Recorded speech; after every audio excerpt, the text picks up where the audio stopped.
Good evening, everybody. Yes, all the people that can actually sub or, come back with the old follow there or anything else, hop on the train. We are getting ready to go live here. Let me hit all these fun buttons. I am going to say this one right here. Look. That one puts us both live. How's it going, chat? You've got me and Mac tonight. We are going to attempt to go back to the old style of things and get some news coverage, get some new topics, all that fun stuff. Thanks for the 500 bits, Jeff. Awesome. Let's go. Hello. Hey, Alistair. Nice to see you as always. Let's get right into some things. Obviously, like as before, we were still doing things right up to the last minute. One of the things we are trying to kind of get right is honestly just the lighting in this space. It's still a little wonky. You can see kind of light's really focused on me, and then it's a little darker out here. But then for Mac, light is just like, oh my God, is he in a hospital or something? How bright it is. So we are still working through some of that stuff. We for this, Jeff, are using these mics right here. The wireless ones are going to be coming in handy in a couple other things I got coming in the future, though. But yeah, so we're still kind of trying to figure that part out. And one of the things that we are doing, and maybe Chad helps with this, who knows, is you'll notice beside Mac there is a little bit of a green screen with an image on it. Right behind that, the ceiling one right there. But if we turn it off, then it goes so dark. It's just crazy. We will play with that again some more over the weekend. Right now, it's good enough. But the green screen there is covering up a gigantic light. The one that's right in front of me, actually, which was so bright that you would not want to have looked at his screen. So we're still playing around with some stuff like that, but we will totally be getting that, getting some stuff cleaned up. I mean, we might in the end just put a whole green screen behind him and give him some, better background. Who knows? Who knows how that ends up going? But we'll play with it over the weekend and kind of get that cleaned up a little better. How is chat doing? How's everyone doing in here? I really wish the stream manager on Twitch over here that I've got up would update. Right now it says that I'm not live. It says my session is 0 seconds long, but that my bitrate is fine. We're currently at 5,700 kbs at 60 FPS. So somehow we're at 5,700 kb while not being live for more than 1 second. So I think that's great. We're going to have to figure that out. Oh, look at that. Huh. Well, so a bunch of things have happened here locally on the setup. One thing that is going to be awesome is the little 2.5 gig setup that Mac has right now is going to be switching to 10 gig tomorrow. So that machine will be able to do 10 gig, and I do some of my video editing on that one too, so it'll be nice to be able to move the files around. You've had something in your eye all day. You should do something about that. Maybe like a water flush, Wow. Yeah, I'm not going to get myself canceled by saying what came to my mind, because I love you, Jeff.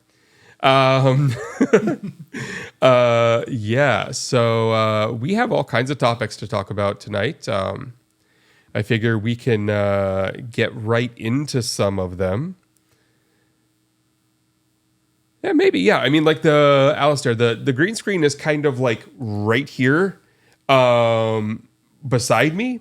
And so maybe it could go farther over, and then, it wouldn't be in my shot because my shot's, that way, not that way. I just realized I didn't turn the light on back there, so it looks a little strange. I'm going to go turn the light on.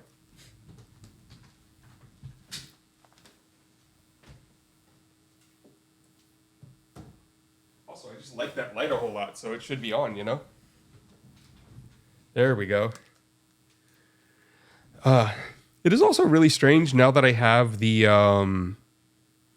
ability to preview the stream, while it's going out over here, I can see it, but it's 5 seconds behind or so.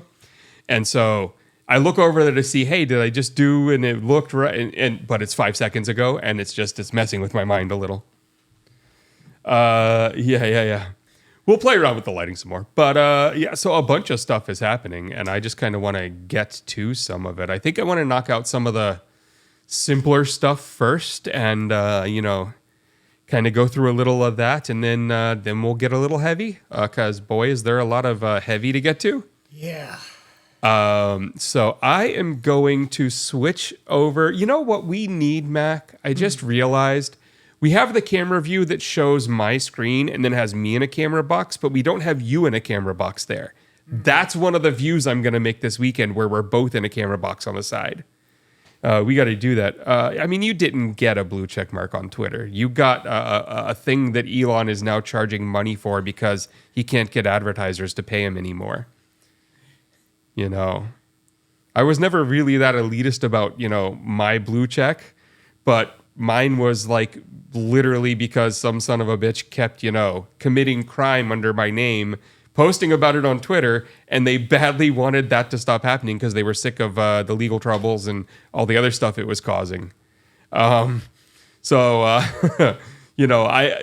had a good reason to exist. All these new ones are, people paying for better service. Now, I'm going to have to pay again because I've noticed, like, when I put stuff out, how much of my audience actually sees it. And out of 100,000 people, they're not even showing it to, like, 1,000. If you don't pay, you don't really appear in the notifications much anymore. So that sucks, but it's where we are. Oh, yeah, I'm there with you, Alistair. Dead naming, definitely a very bad thing, except for the thing that is still named Twitter. Good time. So let's start with let's go right to the easy stuff, all right? We're going to just get to the simple things. I'm going to switch over to the camera box where you can see my screen. And obviously, the simple ones here, right? Sam Bankman-Fried found guilty on all 7 criminal fraud counts. I don't know how, as a defense lawyer, you even thought you stood a chance on this, and I'm guessing his defense lawyers knew they didn't. Yeah, they had to know. Like, there was just no way they were going to, win this case. I mean, the amount of evidence out there and the amount of people who turned and wanted their immunity deals is just, Sam was done. Yeah. And I remember, Sam came to Occupy Boston a couple times, and at one point he actually did spend a couple nights, actually it was almost a week, in a tent at Occupy. And a lot of people at Occupy don't remember this. A few of us do, though, and remember meeting this guy. And there you go. Little more Mike from Mac there. And I tell you, my first interaction with him was... he was sitting in a chair, just like one of those camping chairs that you unfold by pulling the 4 corners apart and set it down. It's like fabric. With like 2 other guys. And, they very much looked like your standard anarchist type. They had some holes in their jeans. They had a table next to them with flyers on it. They were just kind of sitting there like, totally fitting in with the crowd. The look fit. And a car went by honking and screaming at us. And calling us poor, telling us to get a job. And I screamed back, "Stop being a bitch." And Sam stood up from his chair, looked me right in the eyes and said, "Don't use that word around me." And I said, "What?" And he said, "She deserved to be yelled at, but that word is a word of violence that we don't use in our communities." And I just was like, wait, but she was exactly what I just said she was. And he's like, "You have to find other language. That is too violent of a word." And he sat down as if the conversation was over. So I just walked off. And that was like my introduction to SBF. Like that was the day I met him. That was how he was at camp. It was a weird day. He ended up not lasting long at Occupy. We were there for 2 months. He was there, I think, for 5-6 days. he definitely kept walking around setting everyone straight as if he had some ethical and moral high ground over all of us. And wow, well, look at him now. Look at Mr. Better Than All of Us. Yeah. Huh. Yeah. We'll get to that, Jeff. Yeah, totally.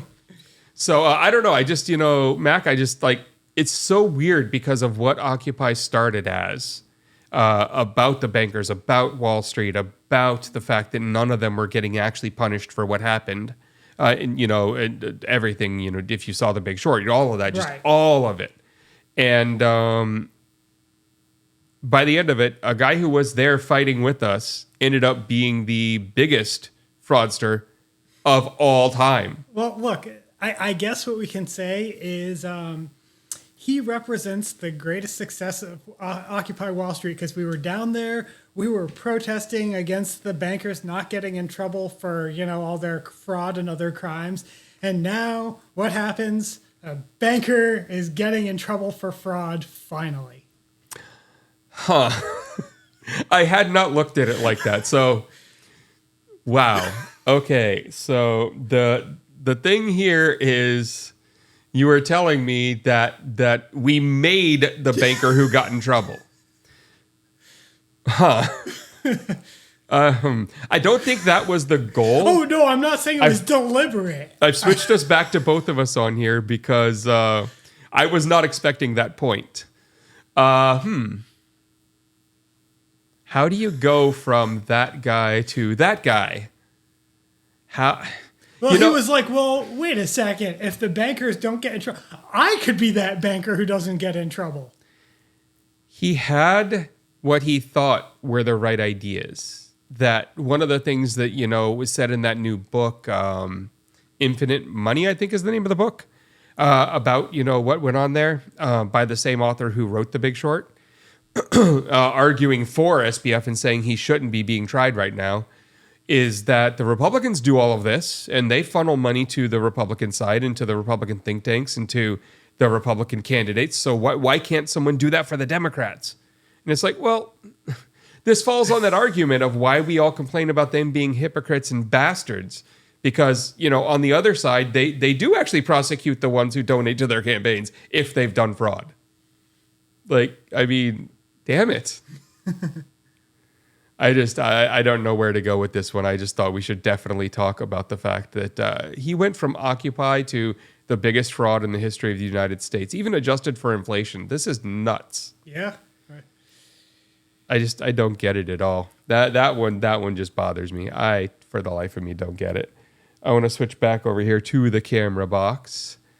And I want to go to this one. Okay, so for all of you who don't know SB, good old sandbox escaper, this is a security researcher who was at Microsoft for the last 4 years.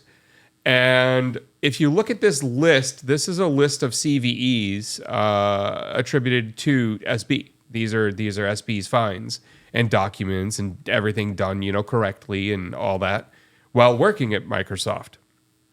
And a few from before, setting them up to get the job there. Microsoft has rearranged and kind of rebuilt their entire security structure internally and let a lot of people go over the last week. And a person with this laundry list of CVEs, you'll notice the word remote in many of them, and that is the scary word, as we all know, is now out of a job and wondering what to do about their visa. Because if you read farther into the threads and everything else, they are going to have to leave the country near the end of December if they don't find a job. And they have this resume. The OpenSSL remote denial of service from 2022 there was SB. And that's kind of a big one. That's kind of one that we all heard about. It got a name. I don't remember what the name of that one was. But this is the state of the security industry. If you look here in Boston, Rapid7 laying off hundreds of people. And you just look across the industry and there's a lot of people with these skill sets out there.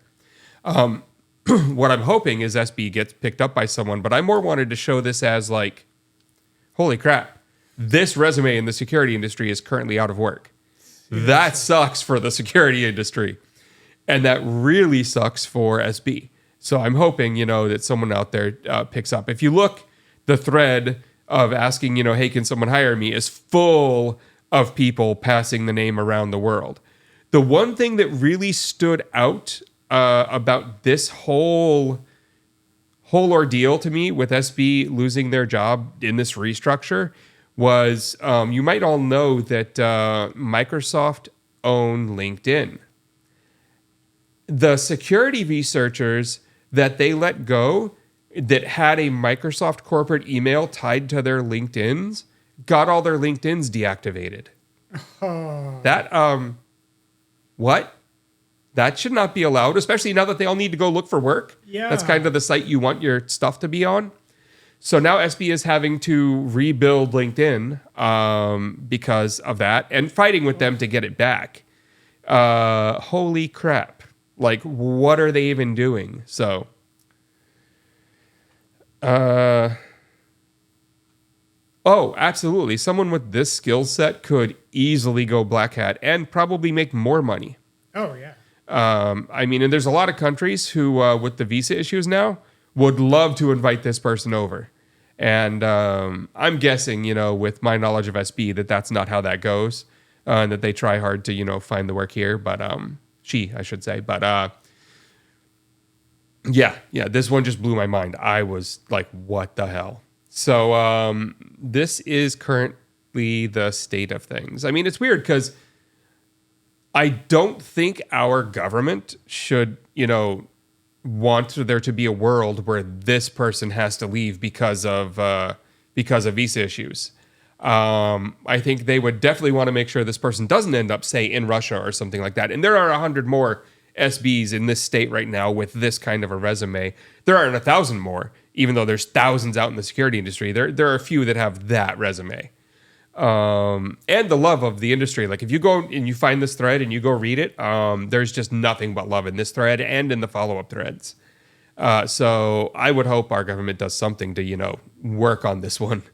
But I ain't pinging them, so we'll see how that goes. Looking over here at chat. Yeah.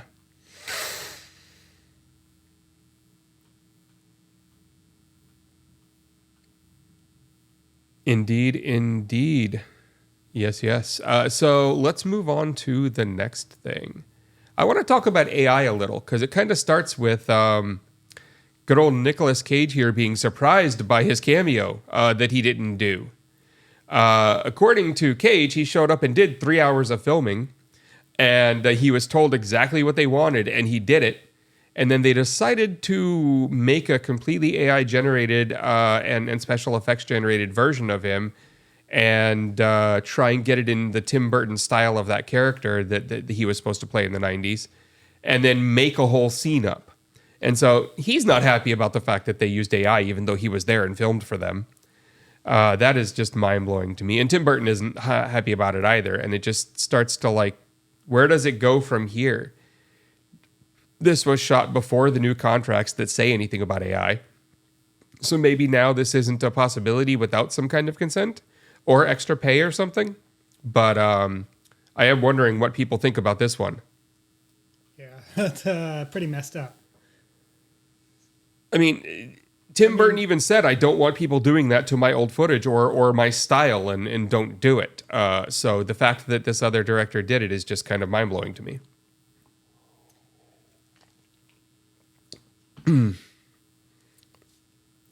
Yeah, I mean, at this point, who knows how acting goes in the future because they can sign themselves away. I mean, we do have other examples in the last few weeks. Like there was a commercial with Tom Hanks in it, and he wasn't in it, nor was he told or paid for it. And he's now, yelling about it. There was an ad on TikTok that went around for a while of Mr. Beast saying he was giving away iPhones if you clicked here now. And that was not him, and it was AI generated, and he was pissed, and he had to work with TikTok to get it taken down. This is just happening a lot more now. I would say interesting good use of AI is the new Beatles song. Although I don't like this edited image. It's not my favorite image of the four of them. No. But yeah, kind of like, I mean, I think the scary was probably for something else there, Jeff, but this one is definitely scary to me, that image. So the Beatles have a new song out, Now and Then. You can go listen to it on YouTube or Spotify if you've got it. I think it's a good song if you like Beatles music. If you like Beatles music, or I'm going to say it, if you like Oasis music, it's a good song. I wouldn't say it's my favorite Beatles song, but no, it's definitely, you can tell it's an actual Beatles song. But AI came into play here with Peter Jackson stepping up and there was the vocal track by John Lennon for this, and it had pianos behind it, but it was on one single track. They didn't have the stems for this. They didn't have them out as their own pieces. So Peter Jackson used an AI system that he had worked with to pull the vocals out and get rid of the piano, so they then had clean vocals, and then to clean up an old guitar bit by George Harrison that was actually both the vocals and the George Harrison part were recorded over 30 years ago. I think the George Harrison part was 30 years ago, and the John Lennon part was like 45 or 50 years ago, way back when. The George Harrison was from the 1995 anthology Yeah. recordings. And the John Lennon was from I think 77. And then they took the 77 AI helped Lennon lyrics, the 95 Harrison bass line, and then Ringo and Paul here did new drums, did some new guitar work, and sang backing vocals for John Lennon on this song. So it's this weird mix of older, AI helped, and then the new guys all kind of blending it together. But it is technically all four Beatles on a new track that were all originally recorded for this track. So, yeah. So I mean, it is a new Beatles song somehow, thanks to AI and all the wonders that it is bringing us, I guess. So that, I don't know. I feel both happy that there's a new Beatles song that is actually all four of them, and it was a song John Lennon was working on. And also George Harrison's wife has a lot to say about, what has been done with some of their music. But she was very clear. She made a statement on this one that she was really happy that this came out, and said that she believes George would have been happy about this too, because it was all original work. It just needed the technology to put it together, and that was the only reason it wasn't out. Not that it was like fresh made stuff with Beatles slapped on it, Yeah. And I think that's important. So I don't know. I just thought it was interesting that here we've got AI really screwing someone over who did not like it, who's mad about it.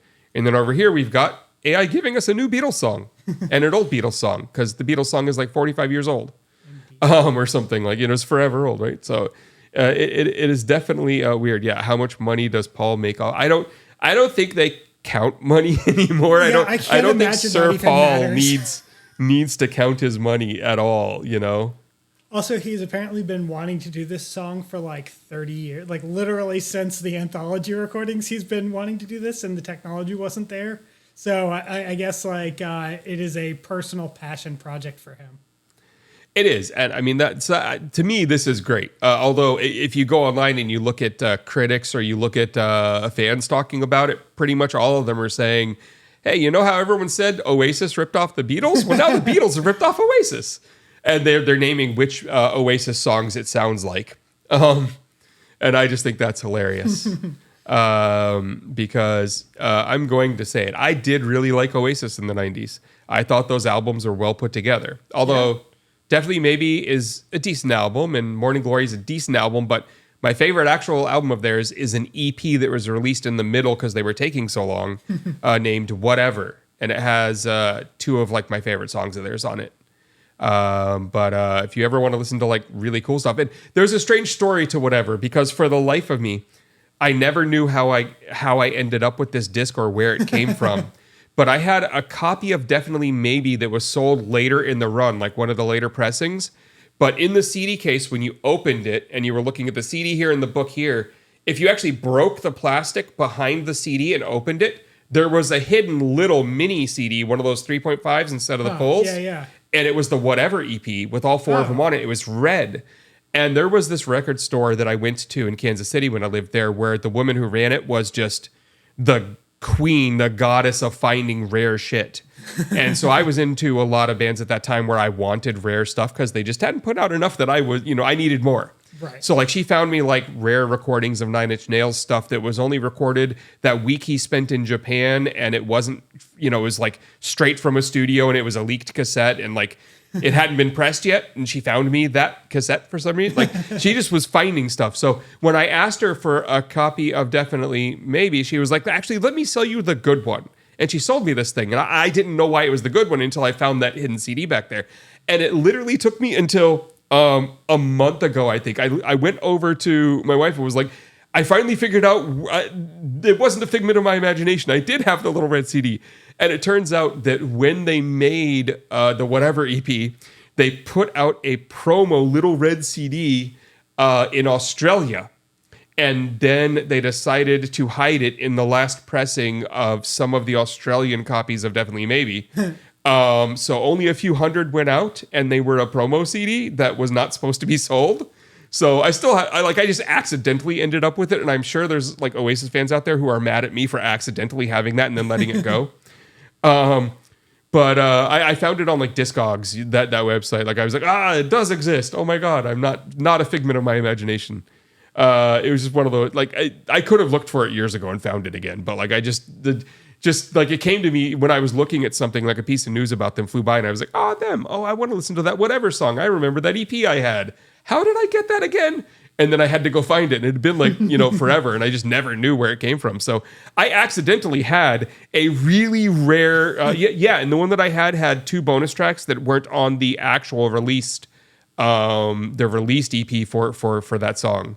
So it's just like the rarest little thing. And they don't, like, they're for sale. You can find them on eBay every now and then. I went and looked. And they don't sell for like $1 million, but they do sell for hundreds of dollars for that little CD. And I just thought it was funny. I just like one of those random, like, I wasn't hallucinating moments, So I thought the juxtaposition of these two AI things was funny. I do want to talk about this, which showed up in Discord earlier today. Thank you. So I'm sure a lot of you know about Project 2025, as Mac does. Mm-hmm. And I'm going to go back to good old Mac and me here. So this Operation 2025 site is wonderful. When you go to Project 2025, you can apply to sign up and be part of that system and part of their revolution where they take over the damn country with white like Christo-fascists. But their application system doesn't have any kind of a rate limit. So if you go here to operation2025.com and hit the regenerate button, you get an entire set of information that fills out every field on the Project 2025 website. So go apply as many times as you want with all this fake info. It even generates a resume so you can attach it for the person that they've generated here. So you just flood their system. Just if you have a few moments over this weekend, go to operation2025.com, generate some, fill it out, and fuck with Project 2025 because they deserve it. And I think that's awesome. Well done. Good things. Mm-hmm. Ugh. So, on to other topics. How about we talk about these people who the media keeps calling children? Don Jr. and Eric are like 45 and 39, Seriously. I think. They aren't children. And then they're like senior executive vice presidents and trustees of the irrevocable trust. Like, right? I don't remember how old Ivanka is, but she's also not a child anymore. Somewhere in the same age range. Right? I really wish they would stop calling them children. Yeah. It so like lowers the bar for what they should be in trouble for. Look, I'm not gonna set a hard line here. We can compromise. Man children. Yeah. I will accept man children. This is me trying to stay hydrated here. We're children? I mean, I have never grown up. I admit to not being an adult, but I'm not a child. I act like one, but I'm not one. I think the world would look at it that way. I definitely haven't grown up and don't know how to do most adult things. If you look at my life, I definitely do not pull off any of that stuff. Mac, can you bring the mic a little closer to you? Yes. I think I actually moved the mic pretty far away from him, so that's my bad. We were moving his camera around and all that stuff. There, is that better? It seems better in my ears. Yeah, it sounds a little louder to me. What do you think, everyone? Yeah, that delay is going to kill me. I keep looking over and then knowing that there's the time there. I'll get used to it again. I will get used to it again. We do have lav mics. We could get that going. My problem is if I do this to his mic, I think we get a little more distortion. So I've popped it up to as high as it goes. Yeah. All right, there we go. Yeah, we do. I also I'm very loud. I can lower mine a little so we even out some. But as we know, I project a whole lot. I go on stages and just kind of, yeah, see that buzz right there is the problem. So I've got to lower his mic back down, and he's just going to have to bring it up closer to him. Maybe we need to get him a mic stand like this. That'll probably be the thing. I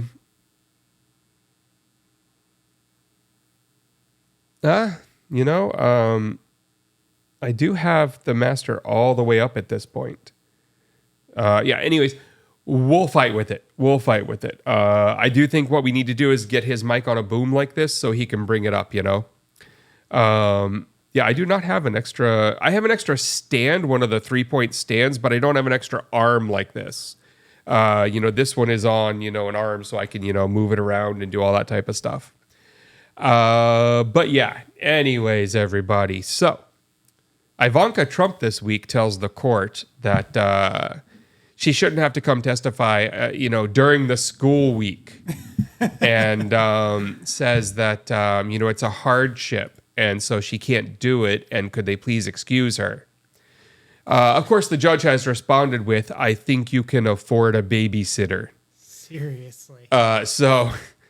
So that just, what kind of an argument is that? It's entirely in keeping with the level of argument we've seen from the rest of the Trumps in this case. Like, have you paid attention to Eric Trump and Donald Trump Jr. testifying? I believe Donald has no knowledge of that. Eric doesn't either. He just operates buildings and pours concrete.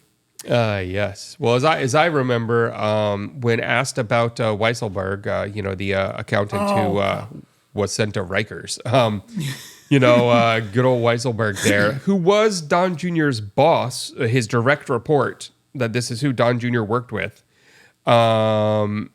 He was asked, why was he fired? To which Don Jr. said he wasn't. And, well, then why was he let go? He wasn't. Then why did he retire? He didn't. Okay, then why isn't he there anymore? I have no knowledge of that. Well, what?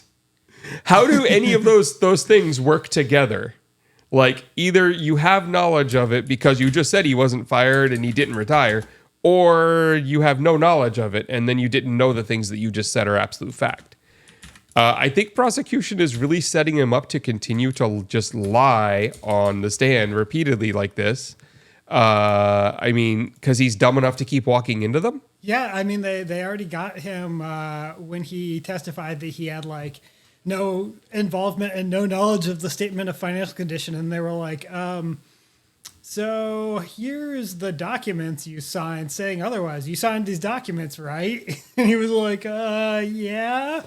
And then, of course, they have all the other people testifying like, yep, here's all the emails that he was on where he was talking about these financial statements. And here's all the places where he was involved otherwise. Yep. And wait, who was the one that, which one of them was it that was said that something to the effect about Weisselberg where they asked him about the contract related to the separation, and then where he like wasn't allowed to cooperate with anyone that's adversarial. And then the like New York AG's office is like, so are we adversarial? He's like, yep. Like, so you just testified you tried to enforce a contract against someone to keep them from cooperating with the New York State Attorney General's office. That's the thing you testified to in court on your own, like of your own free will. We didn't even walk you into that one. You did that one on your own.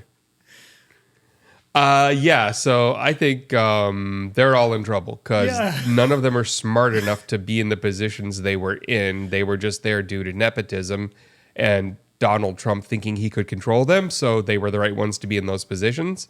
But none of them were smart enough to be in the positions they were in. And now they're just like admitting it in ways that they don't understand, just makes things so much worse for them. Did you see the part where Donald Trump Jr. was being questioned about like signing the financial forms? And they were like, here's the ones for this year. You signed these, right? He's like, yep. And they're like, and here's the ones for the next year. You signed these, right? He's like, yeah. And here's the ones for the next year. He's like, rinse and repeat. While he's in the process of testifying that like, yeah, I'm the fiduciary officer of the organization, but I just signed whatever they handed me. I didn't do read any of due that. diligence. No, that's not how it works. Like, I wonder, is the New York Attorney General's office just going to use their testimony in this case to open criminal fraud trials against them? Like, I mean, they should at this point. They've got enough information. They should all get perjury here. I mean, they all just keep lying nonstop. Yeah, that would be seemingly pretty suitable given the circumstances. Whew. I've had a long day. My yawning will continue forever at this point, I believe. I mean, I was yawning at like 2:00 today. The oxygen levels I get in still is pretty low. I am going back to the ENT on Monday where we talk about the procedure that I got, a few weeks ago. Like he went in there with a device and did some kind of obstruction removal, de-obstructing, whatever you want to call it. And told me that he was recommending that, I think about it, but I probably need surgery. And so I'm going in on Monday to talk to him about the fact that all the stuff that we've tried for the last couple of weeks has done nothing, and I still can't breathe through my nose. So it looks like we are going to be putting me under, and by putting me under, I mean they will give me anesthesia, and I will be awake the whole time. Because all of the other oddities with, just my biology, I do not really go under with anesthesia. I kind of get a little groggy, but my eyes will open up during surgery and I will just stare at them while they're doing it and feel a lot of it. And that's just how it is. Whatever. I mean, I've been through it enough times, but this time they're going to be like here. And that'll be weird looking at them while they're doing that. I'm sure my eyes will do that cross-eyed thing while they're doing it, because it'll be right there. So that'll be fun. So you want to talk about one of the bigger topics? Sure. Where do you want to start? Oh boy, aren't there a lot of them? There are some big ones. So we are gonna go over to Gaza. Oh boy, you guys ready for this? Diving right in, huh? All right, let's do the camera box here. Okay, so this is a tweet by good old Richie Torres and followed by Hassan, who we all love, right? And I want to love. There are some questions. We'll see. Maybe one day I get to meet him and he can clear some of that up for me. But good old Richie Torres says, the notion that Israel is committing genocide or ethnic cleansing is a blood libel. It is a dangerous lie intended to incite hatred for Israel as a Jewish state. To which Hassan responds, Israel literally just blew up an ambulance next to the Shifa hospital and openly took credit for it, you fucking demon. So that's the level of discourse between the two sides right now. Yeah. This is pretty much the level of discourse we're dealing with right now. Now, on top of that, we have the ADL sending out a letter with, I want to say, the Louis D. Brandeis Center for Human Rights Under Law to a bunch of colleges saying that they need to do something about all the students who are trying to support Palestine and the Palestinians, specifically demanding investigations of chapters of the Students for Justice in Palestine, the SJP, calling it material support for terrorism because they would like the Palestinians to still be alive. So this letter was put out by all of these wonderful people. An open letter in response to that to university campuses nationwide, to the leadership of them. This letter is a response specifically to that, saying, watch yourself and don't fall victim to Islamophobia here. And that letter was BS. Check their facts, check their numbers. Here's all the real numbers. And down here, you'll see all the people who actually signed on to it. We've got Project South, Palestine Legal, the NLG, the National Lawyers Guild are the best freaking people. Every one of the court dates I've had in the last few years, including going all the way back to Occupy, the NLG have provided the lawyers for all of that. Muslim Advocates, Law for Black Lives, Movement Law Lab, CARE, ADC, Clear Project, all these groups came together to counter the ADL and Louis D. Brandeis Center letter that said anyone supporting Palestine in any way is material support for terrorism. So I would recommend anyone go and look at this letter. It was posted by Palestine Legal, which is one of the people signed on, one of the groups signed on to the letter. And this is better discourse than this right here. Well, I don't disagree with Hassan on this one. Definitely just yelling at people that they're fucking demons isn't going to get us anywhere. We've got to do something other than that. And I think starting by countering the IDF's propaganda that they're pushing through these other groups is a good start. Yeah, I mean, I can certainly... I certainly understand that people are very frustrated with the situation. I often get very frustrated when I see people just, denying that war crimes exist or are occurring, or that like civilians are being hit, or saying that, Israel, tries to minimize civilian casualties, but, this is really on Hamas because, they're the ones that started all of this. And I mean, there's so many frustrating elements of that. From the fact that like people, I mean, for example, they claim that Israel just tries to minimize civilian casualties, but then just like last week, the IDF spokesperson and rear admiral in the IDF. Admitted that the quote, the emphasis is on damage and not on accuracy, end quote. I mean, that sounds like war crimes to me. There was also was the thing that BB said. He made a biblical reference where he was like, remember what the Bible says about these people, and then the people he was talking about. The Bible's like, kill all of them. And of course, he's threatened to flatten the whole Gaza enclave. So like, people say that Israel is trying to minimize it, and no, they just aren't. That's simply not true. And did you see the interview with Wolf Blitzer and the IDF spokesman a couple days ago about the strike on the first strike on the Jabalia refugee camp, where Wolf is like, so you knew there were civilians there, you knew there were refugees, all sorts of refugees, but you still decided to drop a bomb on that refugee camp, attempting to kill this Hamas commander, right? And the guy tries to not exactly answer the question. And then Wolf Blitzer repeats a very similar question. And the guy's like, we try to minimize, but like there were tunnels, and Wolf's like, all right, so moving on. And it's crazy because Wolf Blitzer is not the guy I expect that from. Wolf he normally Blitzer, toes the company line, if you will. Well, not just that. Wolf Blitzer was a long time ago. He was a member of AIPAC. he used to report for the Jerusalem Post. He is not someone I expect to see like going hard about how the IDF is treating civilians. Yeah, wow.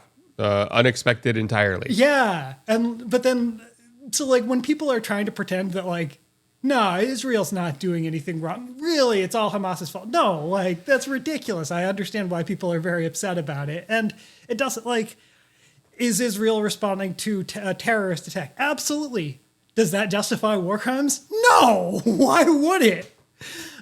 Like, and then people are like, oh, well, you know, Israel's telling the innocent Palestinians to get out of there. And of course, you know, there's nowhere they can go. And it's even worse. Like, not only is there nowhere for them to go, but like Israel tells them to go places and then sometimes hits those places anyway. That's happened on multiple occasions, including just in the last week. The BBC identified multiple the refugee occasions. camps. Yeah, and on October 8th, the IDF issued a warning telling the residents of Rafah to go to the shelter in Rafah city center for their safety. And then 3 days later, on the 11th of October, they hit Nejma Square right in the center of Rafah, right near the Egyptian border crossing, which is where they're telling people to go to get away from the bombing in the northern part of the Strip. Like, the idea that this is anything other than, frankly, collective punishment it's really not a serious argument. And people can argue, you know, it's a tough situation for Israel. You know, they want to get back the hostages and deal with Hamas and prevent future attacks. And that's entirely understandable, but not like this. This isn't going to do that. This is the bank robbers took hostages, so you're going to drop a bomb on the bank. Like, how is that solving anything? Utter insanity. But yeah, no, unfortunately, as frustrating as it is to encounter that kind of discourse, we can't, it's not productive to simply yell at people about, you know, the fact that there are war crimes going on and this is what they're supporting. But unfortunately, it's very difficult to try and have that conversation with people. Because if they're denying that war crimes are existing and you point out evidence of war crimes, it's, you know, like the thing with Biden and the reports of civilian casualties from bombing in Gaza. And he's like, oh, I just have no confidence in the numbers the Palestinians are using. And meanwhile, you know, there's all these non-governmental agencies, international agencies that specifically deal with, you know, related issues and deal with similar problems where state agencies aren't necessarily reliable in other countries and are used to like looking at the data and seeing, you know, is this actually reliable? And, you know, they're all like, yeah, no, I mean, we don't have good data about the current strikes that, like the current campaign that is definitive about, you know, yes, these current totals are correct, but there's a long history here. Hamas has been in charge of the Gaza Strip for quite a while. It's not new that they've been running the health ministry there. Right. But all in the past, their reports have been pretty accurate. Like maybe they make mistakes, but there's not like clear evidence they're lying or anything. And this time they released, you know, the documentation for more than 7,000 Palestinians who were killed, including like their government identification numbers. So, you know, it does seem like they're making some efforts towards transparency. And it also seems like that's verifiable information. And in fact, prior to the list, I know The Intercept had talked with a Palestinian living in the U.S. who had identified several dozen members of their family who had been killed in the recent bombing. And then when the list was released, they were actually able to find 43 of the 46 that they'd identified on the list. And just presumably 3 of them hadn't even made it onto the list yet. Yep. Let's talk about action anyone around here who might be in chat or might be viewing this later on YouTube can actually take. So I'm gonna go back to my screen here into the good old camera box, And I've pulled up Palestine Action US. You'll see they are at pal_action US here. The link will be going into the chat. Don't know why Copilot comes up there. I hate you.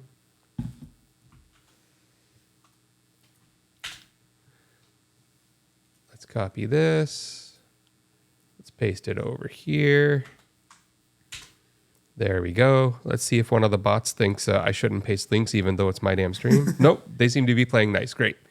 So PAL Action US are the US offshoot of PAL Action UK.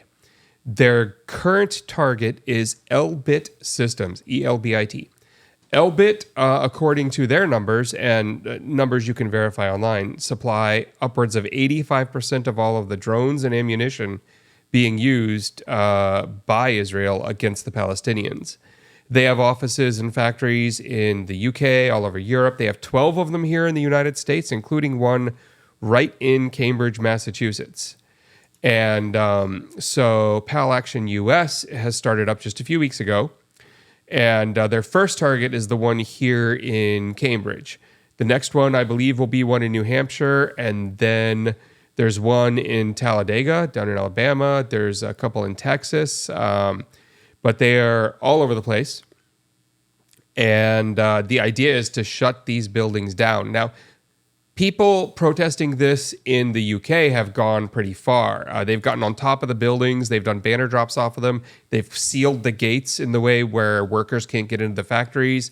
At one point in one of the protests in the UK, they got into one of the weapons factories and destroyed all the weapons that were currently there. So they've been going a bit hard at this one. And what was interesting about one of the ones where they got on the roof and banner dropped and were blocking people from getting into the doors is they called the fire department to bring the ladder so they could get them off the roof.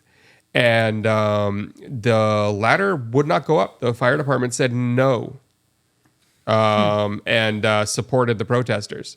And you can go find all this out on the Palestinian Action UK site and on their Twitter and all that stuff. But so that was quite interesting. Over here, first target, first big protest was a few days ago. And it went like this.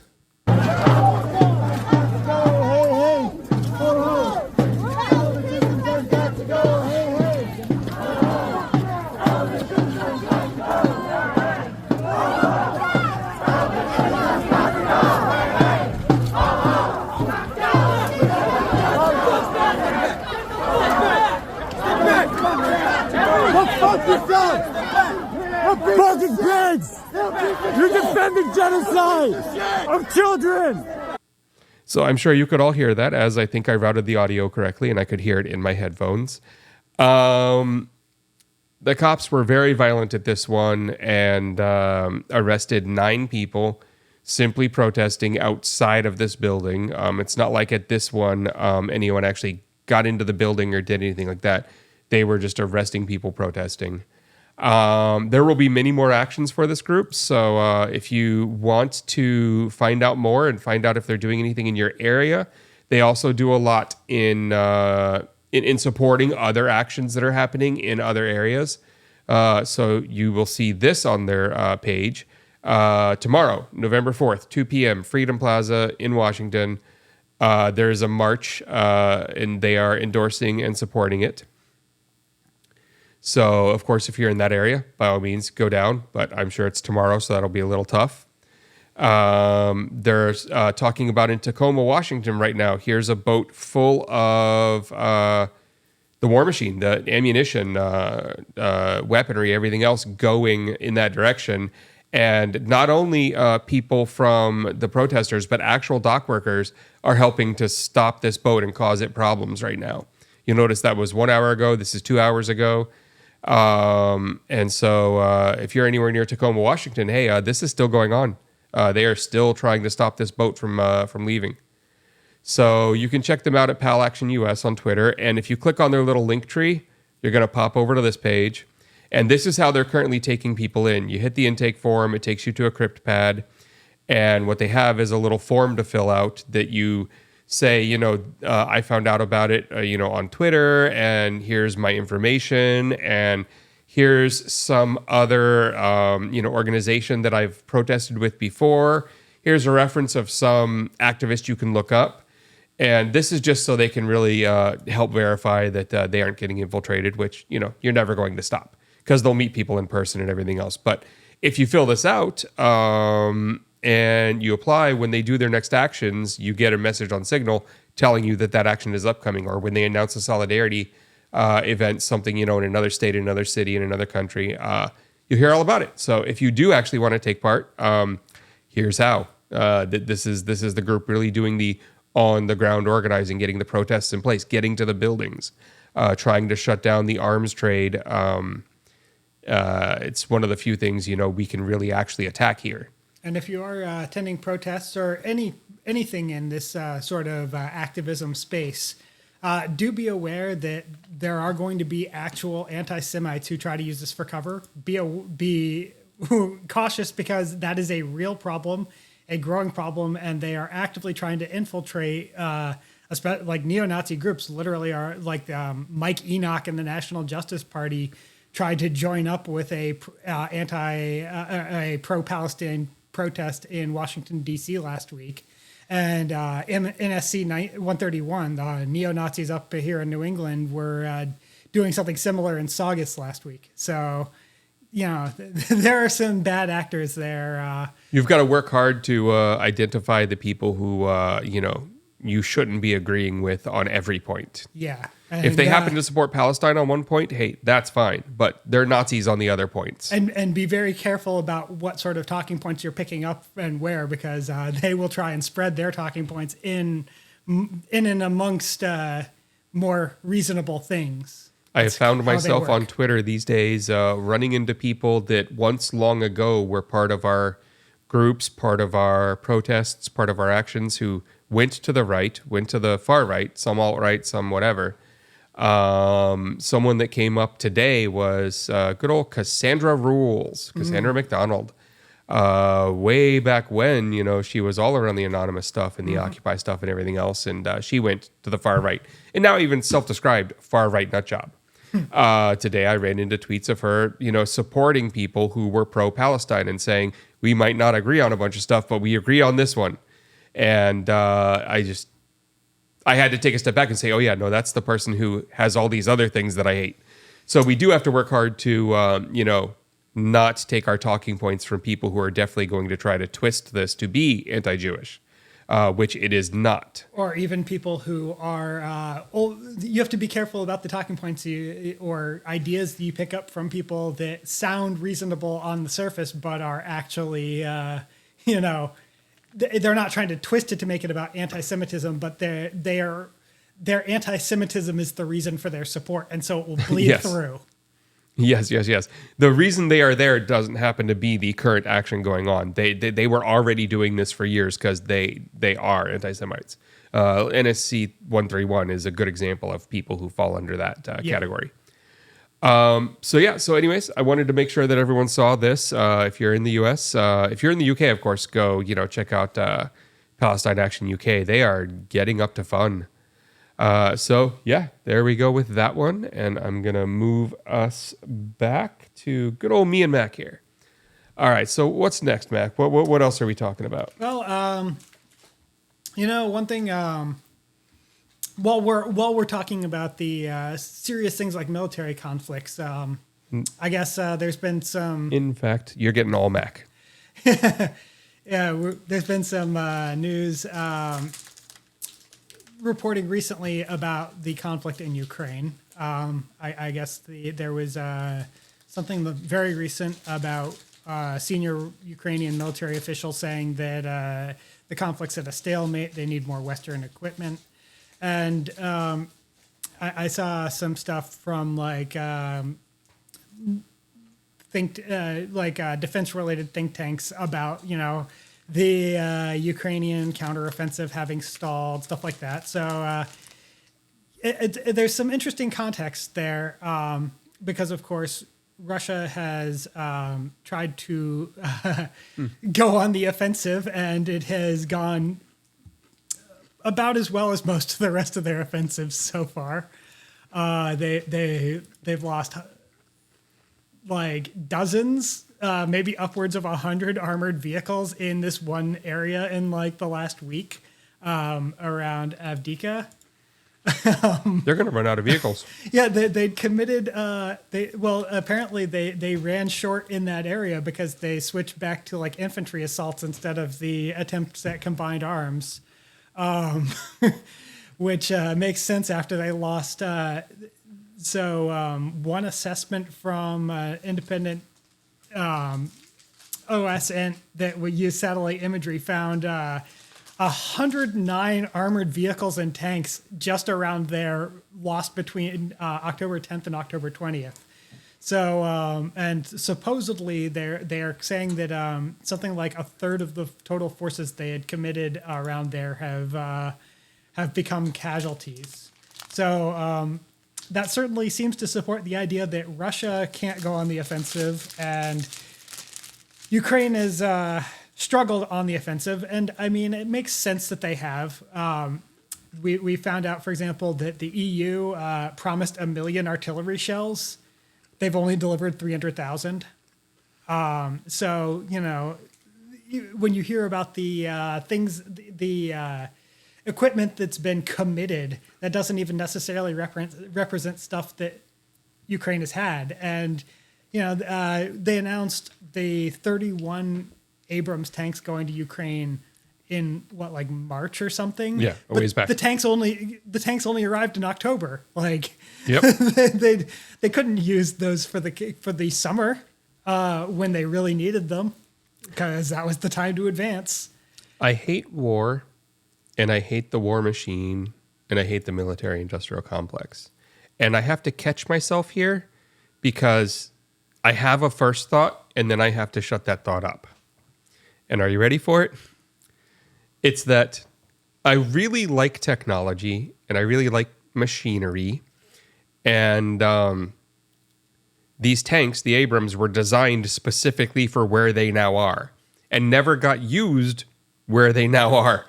And instead got used in other environments that they were never designed to function in. And we saw them work okay, but, you know, they were definitely designed for somewhere else, and you could tell. And so every time I hear about like the Abrams finally being there, I get this like, hey, I want to kind of, you know, see how they do in that environment. And then I'm like, what? No, war sucks. Yeah. Fuck that. I wish they didn't have to be there. And I have to correct myself because I really, you know, I like technology a lot. And that technology was designed for that specific front. It's one of those military technology scratches a certain itch where it's like, but it's like so like there's so much work in it. There's so much like advanced engineering that went into it, and then like if everything goes right, they never use it. So here's hoping. But right, that if things go right, then you don't have that follow through of like, did it function as intended? Right. Yeah, war and video games. And don't forget pornography. Yes. Well, no, pornography is more about uptake. Yeah, that's true. It tends to spread Not technology necessarily more rather than innovate. Yeah. Yeah, We'll take it that way. indeed. Oh, look at that. Getting the old CDC repost on my tweet today. That feels nice. If you're there, TC, watching, thanks. Yeah, you know, I've just on that front, I've really been following the Valid builds, and I'm loving you know how fast it's coming along. I can't wait till there's a point where I feel confident to tell a lot of the other activists that I know that they should be on Valid chat and no longer on the other systems. And it is getting there pretty quick. So that'll be a wonderful thing. If you guys aren't following Valid, you definitely should be. Their Discord is great. It's full of a lot of people beating up on this protocol, on this application, on this code, committing, talking about use cases, finding the bugs, all the fun stuff. I would definitely recommend looking up Valid and looking up all their fun stuff because it is really cool. Like, Valid made DEF CON for me this year. That was the thing that I wanted to focus on and look at, and it was awesome. Oh boy. So what is next? So I don't know how many people heard about this. There's if you're not familiar, there's I guess they would call themselves a boutique investment bank, but they're one of the like investment banks that wealthy people use, and they do a lot of financial analysis. Their name is William Blair, and they they put out a report about retail in the U.S. They do this fairly regularly, but the current one had some very interesting statements, especially with all the talk people have been saying about, all this theft from stores, and that's why they're closing locations and blah, blah, blah, retail theft. Here's a quote from their report. Over the course of 2022 and 2023, retailers have increasingly highlighted rising shrink concerns and related headwinds on margin. We believe context is important, namely that much of the increase in 2022 was related to shrink normalization coming out of the pandemic, when temporary closures and subsequent in-store shopping restrictions led to a more dramatic decrease in shrink. To be sure, 2023 estimated shrink does look elevated, coinciding with growing organized retail crime. We believe there is a disconnect, however, between the expected increase in shrink and the attention it has drawn, which has resulted in higher levels of inbound on the topic from investors. While theft is likely elevated, companies are also likely using the opportunity to draw attention away from margin headwinds in the form of higher promotions and weaker inventory management in recent quarters. We also believe some more recent permanent store closures enacted under the cover of shrink relate to underperformance of these locations. End quote. So basically they're like, yeah, they're overblowing it. And there's a bunch of other stuff that they don't want to talk about because it would make them look worse. It's happening, but the investors not shutting up about it is inconsistent with the actual amount that it's bothering them. Yeah. Interesting. It is not the cause of their cause of their loss of profits to the degree they're pretending, and it is not the reason they're closing stores the way they're trying to pretend. Which, if you've looked into some of the other data where people have dug into some of the store closures and found that the ones that they were closing were actually there were other stores nearby that reported more theft. Yep. And the ones they were closing were ones that were just generally underperforming on sales. So I thought this gave them good cover to do that, though. Yeah, exactly. They like to point the finger and blame everything else and try and get other people to address the things that they're complaining about, when that's not even the underlying cause of the reasons they're doing the things they are, or the loss of profits that they're seeing. Which speaking of that, we should probably talk about the UAW strike that is just wrapped up. And good old fine. Yeah. Okay. Yeah. There was a moment a few weeks ago during these UAW strikes negotiations where one of the negotiators for the UAW just walked into the room, sat down, asked them for some specific stuff. They said, "We don't have that." He said, "We'll be back tomorrow." And they said, "We won't have that." And his response was, "You just lost Kentucky Truck," and got up and left the room. And I got to tell you, for people who don't understand what that means, the Kentucky Truck factory that puts out all of like the F-150s and everything else is like the most profitable factory for some of these car makers. And so they were kind of piecemeal doing a strike at this one, then that one. When he threw that out, that was like the biggest weapon he had against them. They were also, the other thing they were doing was if a company was like going back and forth in good faith and like actually seemed like they might do a serious proposal instead of yet another proposal that was the same amount of total compensation, they would be like, "All right, so the next round of strikes, we are not expanding on yours." Yeah, so it was really interesting watching how that all came about, and also the power the UAW had, because the fact that he could just stand up and say, "You just lost Kentucky Truck," and then walk out. Like in a lot of other strike negotiations, even though they might be unionized, the union workers still don't have that level of power. Well, a lot of the problem is a lot of the time, especially large unions that are in established areas like this, like the UAW, often have a problem where the union leadership is a little too cozy with the actual management of the industry And that was a problem the UAW had for a long time. Sean Fain, the current head of the UAW, is actually the first time the UAW was led by a president that was directly elected by the members.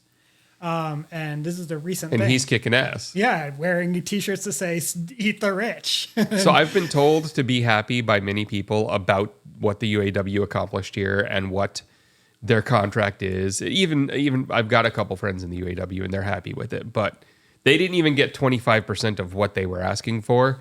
And so I thought, but I guess the argument is that they did the ask for way more than you need, so there was negotiating room.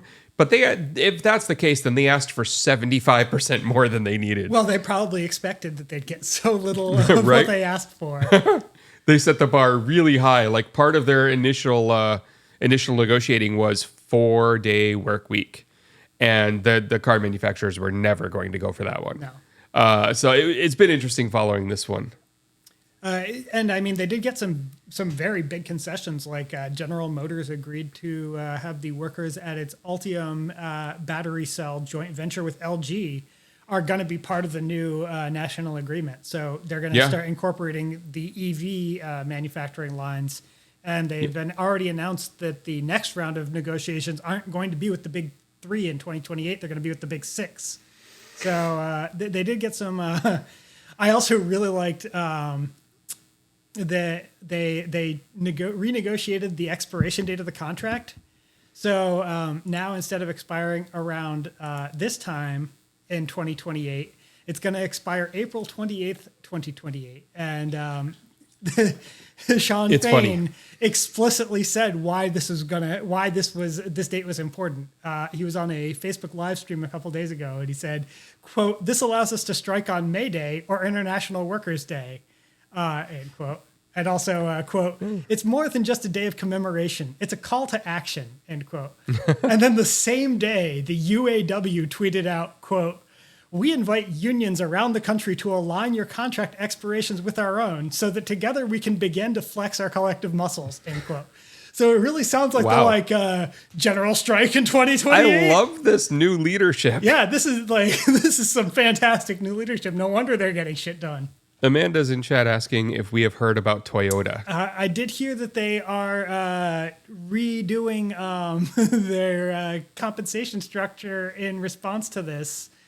I have not heard a whole lot of details yet, so I am not up to date on that. If there's more details there, you can definitely put them in chat. The other thing Amanda's doing, as per usual, is talking about porn. No, I kid, I jest. But yes, how will we know real porn from AI porn? And I've got to say, the only time I think that matters is if the AI-generated porn actor is in some way based on a real human who did not consent to this work.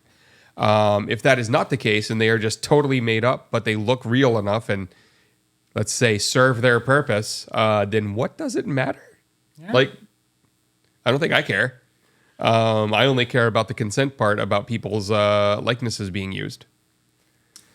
Yeah, I mean, maybe it'll be a little weird for some people who get like distracted by having the wrong number of fingers. But I guess maybe some people are into that. So sure, you could definitely get some stuff done that would have been a crime before. You know, good times. Let's see here. So Mac has all the notes over on his screen. That's why he keeps saying, "Hey, what's next?" If you guys didn't catch that. So I guess there's. I thought that I ran across this story this week that was interesting out of Virginia. There's a state representative, Tara Durant, who has made a focus of her very short political career. The story that was about how she supposedly got into politics. Allegedly in June 2020, her vehicle with her 12-year-old daughter was in downtown Fredericksburg, and they got surrounded by an angry mob of Black Lives Matter rioters who assaulted the vehicle. And she called 911, and the police said they had no authority to intervene. So that story has fallen apart. Well, it turns out that it isn't quite the way she reports it. It's not that the story is entirely false. There were protesters, and they did apparently obstruct her vehicle. And it does appear that someone at one point did get on her car, but that is not actually her summary is not an accurate description of events. First of all, there was no riot. The police said it was a peaceful protest. The mayor said it was a peaceful protest. Local businesses said it was a peaceful protest. It wasn't a riot. Second of all, the person that did climb onto the hood of the car was a 13-year-old who wasn't affiliated with the protest at all, and was apparently like trying to slide across the hood or something. And the rest of the people around, the protesters, like pulled them off and were like, "What's wrong with you?" So that part isn't accurate. And then there's the fact that when people actually got a hold of the recording of the 911 call, the police officer is actually on the phone with her, telling her like, "Do not hit demonstrators with your car," and she's responding, "Well, I will. I absolutely will." So the idea that they were protesters assaulting her car, or rioters assaulting her car, seems to be a little backwards there. And then, in fact, while she said that the police said they couldn't do anything, she actually went on to identify and press charges against 2 teenagers for assaulting the car. And it turned out that one of them wasn't even there. The case was thrown out when the defendant proved that she was at work during the protest. And the second one ended up being found not guilty. So who knows if they were even like part of this. Yep. So she used this event where some protesters like apparently were blocking traffic briefly. It wasn't even, it was like momentarily. And then she was like screaming at 911 that she was going to like hit the protesters. And the only time someone actually climbed on her car, the protesters like pulled them off and were like yelling at them like, "What's wrong with you?" So basically the entire story that she told bears at best a passing resemblance to reality. And she just lied. So Jeff asks the pertinent question, of course, in chat there. At what point can you use a weapon to protect yourself if you get stuck in a crowd that breaks windows and threatens to attack you? Now, I think in self-defense of your own life, if they surrounded your vehicle and you did not, cause this by driving into them and already, starting it, then I can't see an argument against protecting your own life with some kind of weapon. Sure. But I mean, for anyone who just drove the car in and used the car as a weapon itself, they've already used a weapon. That's kind of how I see those two sides of it. Yeah, and I mean, when is it appropriate to use a weapon? Well, if you're legitimately in reasonable fear for your life, then use force that's proportional to the situation, and whatever is the minimal amount of force needed to like protect yourself. It doesn't like if someone, for example, one of the talking points people used about the Unite the Right rally was that in one of the pieces of footage, you could see someone swing something and hit like the tail light of the car as it drove into the crowd. And or after it had like started driving into the crowd, and they tried to claim that, like, he wasn't driving into the crowd before that. That was he just panicked when that happened, and of course it was a lie. But say someone did like hit your car with something. There's the question like, what's the threat to my life, and like how many people am I willing to endanger to protect myself from that threat? So like, yeah. I understand, like, if people are, trying to block your car and like you're threatened, like if you start, rolling the car forward at low speed to try and like get out of the thing, I don't think who's going to be like, no, you can't do that. But there are plenty of cases where these people are just like flat out, like wide open throttle out of a crowd or something. And how is that proportional to the threat? Even if you are afraid, like not proportional you endangered at all. an entire crowd of people. You could have killed or maimed dozens of people like that. And most of them, if not all of them, weren't even part of the supposed threat. No, that's not appropriate. Makes complete sense to me. That is how I see it. And yes, Amanda, I mean, everyone has at this point seen the AIs that will just turn any picture into nudes. Some of the models that you can just download off of Civet will do that if you use the image-to-image version of, be it Easy Diffusion or Automatic, any of those. It's very simple to do at this point and widespread. Whew. So one of the other things I wanted to talk about from the last few days, the vote to expel George Santos. Yeah, that was an interesting one. 31 Democrats voted to keep George Santos around. And their little group that did that, Jeff Jackson, was the one who stepped forward and explained why. And I think he's right. Yeah, it does make sense. His explanation was very clear. It was the ethics committee still isn't done. It will be done in a few weeks. When it is done, they will recommend something, and then we will vote to expel him. And at that point, I will vote to expel him. But if we do it before that, we are opening Pandora's box, much like the impeachment, in which that happened, and now they're impeaching Biden just because the Democrats are impeaching their guy. Now, in that one, in both of them, they did it. Trump deserved the impeachment, and Santos needs to go. But I get their point about waiting for the ethics committee so they can stand behind that and say if any of them ever fall under, a similar vote, that you have to wait for the ethics committee. That whole guilty, proven innocent, all that fun stuff we got here. So I get it. I get his point. I still wish Santos was gone, and that could be accomplished if he just left himself. But the vote will happen after the ethics committee. I have been really enjoying Jeff Jackson's social media presence. He has really mastered TikTok, and that is a strange thing for someone in Congress to have done. Yes, it is.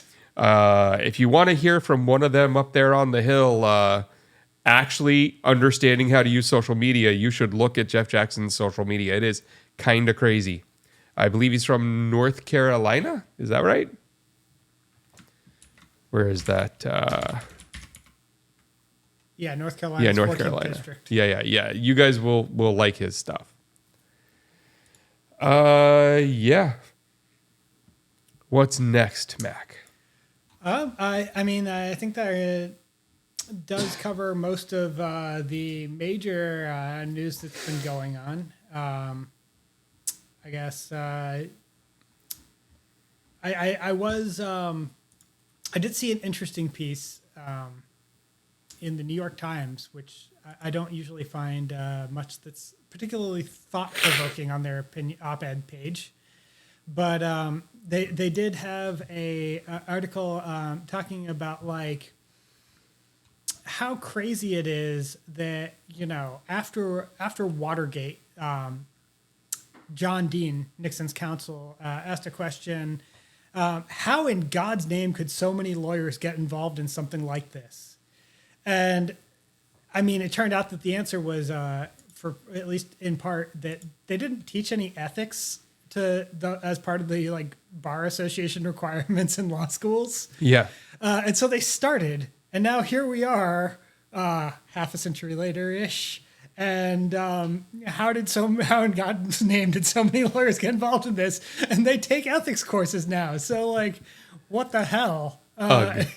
It's kind of crazy. I think I was reading the article, I was thinking, that's a good argument or a good point. Like maybe the bar association should be a little more stringent about removing some of these people, because they are really not doing themselves any favors by like, in terms of the perception of lawyers as a profession, by having these people in the profession. Indeed, Tom Girardi. Yes. Good example. The UK held an AI safety summit, this week, and they had listed all of the, and they listed it as like-minded, quote, like-minded participants, all the other countries that sent representatives to have this talk, and it was countries being represented. And China has openly said now after the thing that, yeah, we were there and we had a representative there, even though they were not listed, and other countries had said they weren't coming if China was there. And China's just come out publicly and said, yep, we were there. Good job, UK. There you go. I find that one funny, just how they kind of must have slid in the back door. Who knows? And then, of course, OpenSea, the NFT marketplace, have laid off another 50% of their staff again after a 20% cut like only months ago. And NFTs continue to die a slow death, and it should be faster. Mm-hmm. That is what I feel about that one. Yeah, 100% on board there. How about I brag for a minute? I am in a lot of fantasy leagues for sports because I am Mr. Sports Guy and love sports and watch all the sports. And in one of my leagues, I did not help start. I was not in it at the beginning.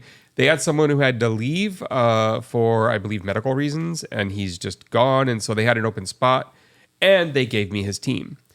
And I'm in much more normal leagues where, they're just normal team names of the person who owns the team and all that type of stuff. This one, however, is a Star Wars league. So it is fantasy football, but themed off of Star Wars. So all the teams are named Star Wars stuff. And my team is the innocuous Stormtrooper. And what's bad about that, which people will see when I hit this button, is while it is innocuous Stormtrooper, I'm going to scroll it up here if I can. Of course, it doesn't want to let me. So I'm going to do this thing and this thing. For anyone who can see that, the name of my team is Innocuous Stormtrooper, and that's Thrawn as its logo. I did not create this, nor can I change it right now. I wish I could.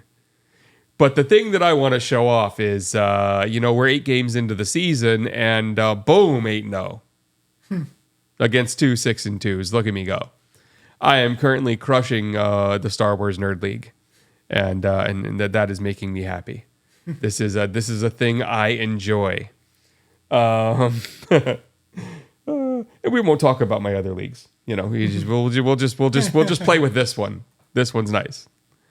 So I'm heavily enjoying all of the fantasy sports. I just started my first fantasy basketball league, and it turns out it's 10 times the work. And I don't know if I'm ever going to join another one. Because you have to set all your teams and do all your shit every day. Not just like at the beginning of the week. What the hell, people? That was my bragging. I am 8-0 and I'm crushing. What else are we going to talk about? I think we're an hour and a half in here. We've done pretty good to keep things rolling. Yeah. What does chat want to talk about? Does chat have anything else they want to bring up that we didn't talk about?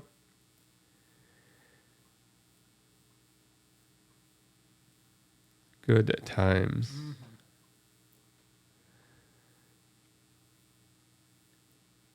That I do not understand. Okay, so I understand people making a lot of money, paying a lot in child support. I get that. But some of these things, like $30,000 a month, like what? Who needs that? The super rich should not be rich enough that that's a thing they can pay. Seriously. Like, my problem isn't that child support isn't due. My problem is that literally people shouldn't be rich enough that $30K a month is your payment. That is insanity. Yeah.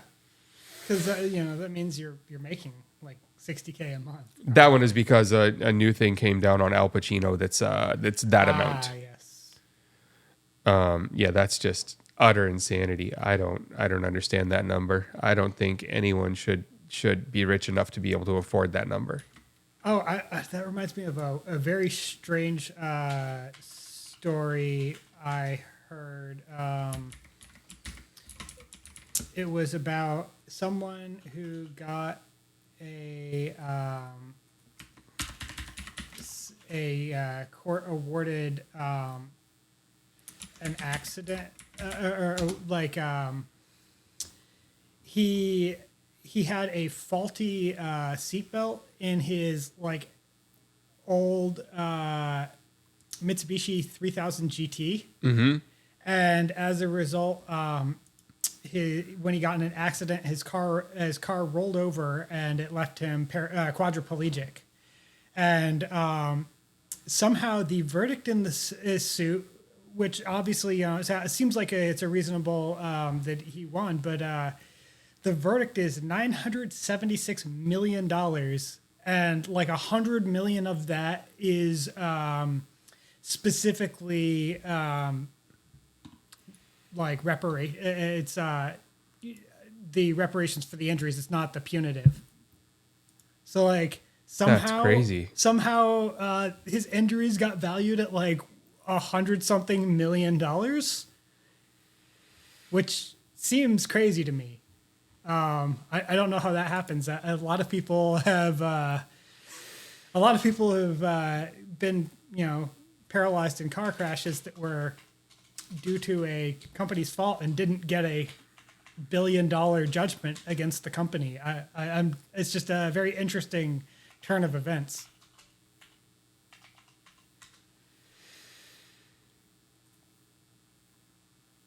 Okay. Chat wants to talk about, good old Bueno there wants to talk about Project 2025. I guess yes. people do need to be told what it is.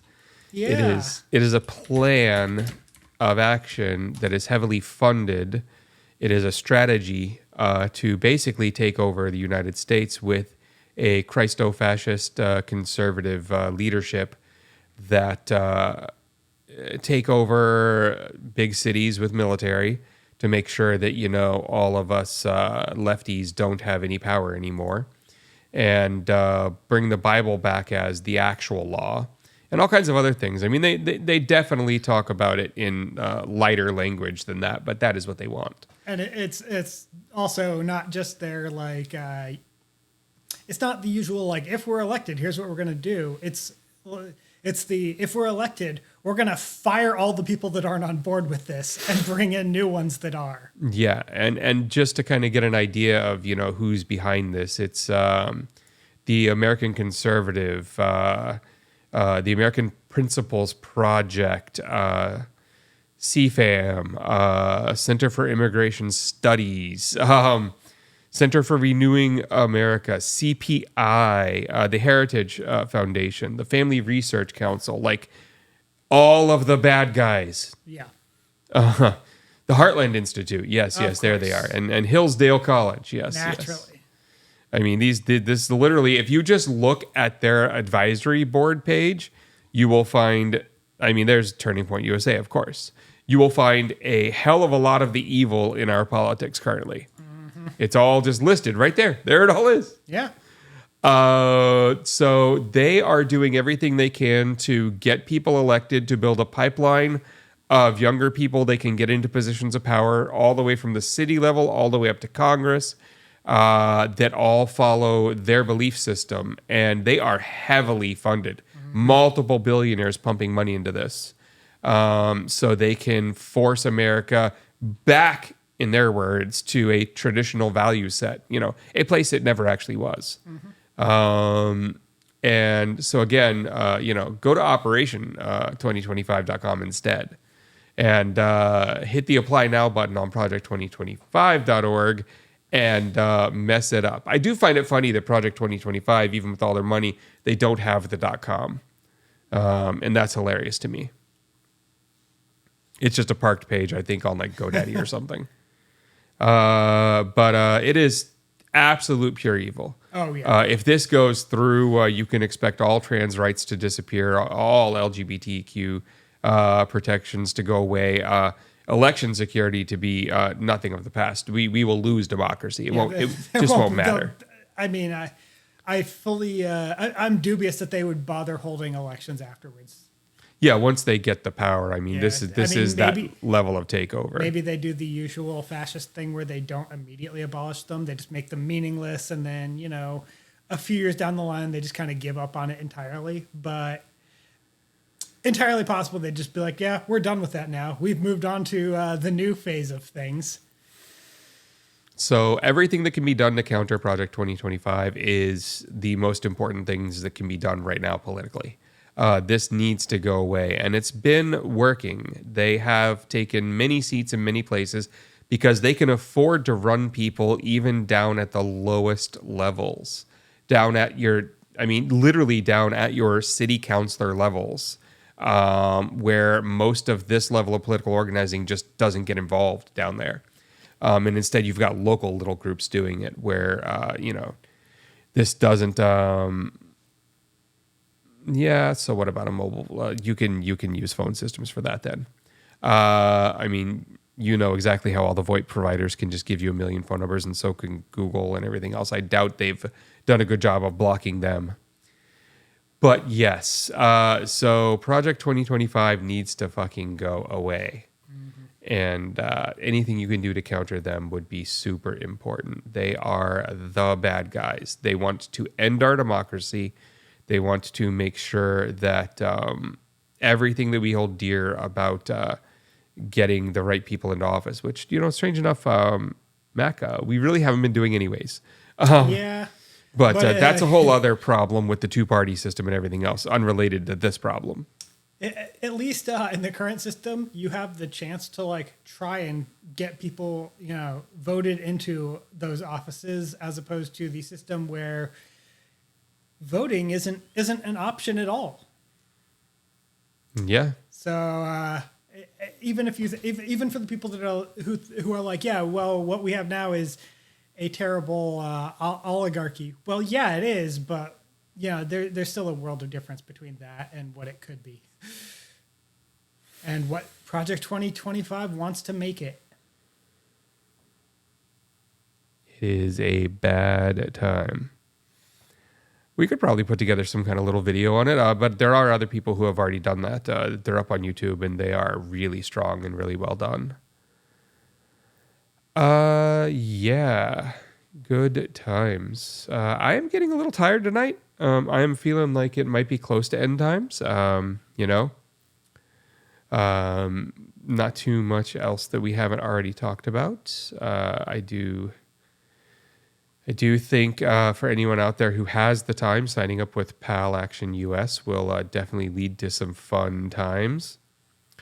And anyone who is near Washington and wants to go out to the protest tomorrow at 2 p.m. in Freedom Square there, that is important. Yeah, definitely. All right, everyone. If chat is willing to let us go, we might take off here. What do you think, chat? Anyone want to hit that subscribe before we go? I think there's at least a couple of you in here who aren't subscribed anymore. Indeed, Jeff, indeed. I will hopefully see you Sunday evening if you want to come out. Me and Jeff have a programming project to be working on, and our timing is not brilliant, and we keep missing each other, and we need to fix that. I will leave Sunday open for you, Jeff. So anyways, that is that. I think next week our first update will be about me going back to the doctor and scheduling surgery, and when that is and what that does to future stuff and all that. I plan on going live Tuesday afternoon early to do a Tuesday stream, ending probably before 5 o'clock. So it'll be an early one. And then back to Thursday for me and Mac. So that is where we will be there. And other than that, though, this has been awesome. Good hour 45 there. Not a bad stream at all. Good night, everyone. And I am going to hit the buttons now.